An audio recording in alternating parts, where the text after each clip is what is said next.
ماں باپ کا بہت ادب کریں، چچے اور والد میں لڑائی ہو گئی، ہم دونوں کا ادب کریں گے، ماموں کا احترام کریں، بڑوں کا احترام،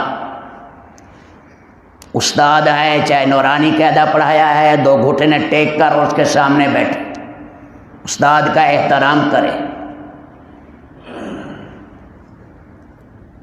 توسے میں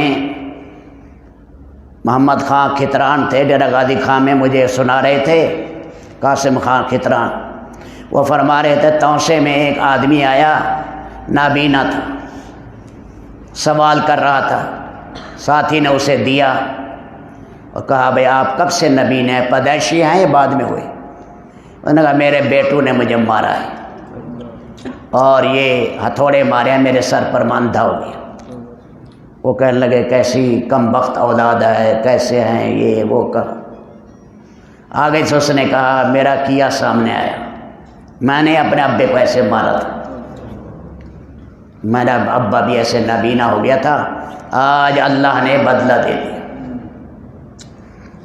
جس زمانے میں ضیاء الحق کی حکومت تھی نا پاکستان میں، فیصل آباد کے 4 آدمی تھے، جج نے انہیں پھانسی دی، ایک یتیم بچے کو قتل کیا۔ کسی نے کہا یہ 3 کو پھانسی تو ٹھیک ہے، یہ چودھری صاحب کو پھانسی ہماری سمجھ میں نہیں آتی۔ ایک آدمی نے کہا میری سمجھ میں آ گئی، اس کا فارم تھا، گائے تھی، بھینسیں تھی، اور ایک دن دودھ نکال رہے تھے نوکر، اور کتیا آئی اپنے پلوں کے ساتھ، بچوں کے ساتھ، کتیا، اس نے بالٹی میں منہ ڈالا تو یہ دیکھ رہا تھا، اس نے کہا مارو اس کو۔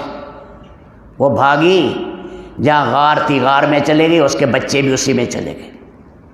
اس نے کہا اینٹیں لے آؤ، اینٹیں لے آئے، اینٹوں کے ساتھ بند کیا کہ بجری لے آؤ، سیمنٹ لے آؤ، اس کا منہ بند کر دیا، وہ کتیا اور بچے وہ اندر بھر گئے۔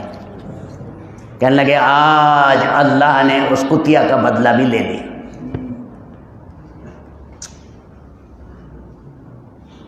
تو ظلم سے بچے، کسی پر زیادتی نہیں۔ دیہاتوں میں ایسے ہوتا ہے تھوڑا سا آ جائے بننے کی باری، بس اس نے کیا یہ کیا، ایک مرلے پر 15 سال لڑتے ہیں، وہی پیسے سے خریدتے، 1 ایکڑ خرید لیتے۔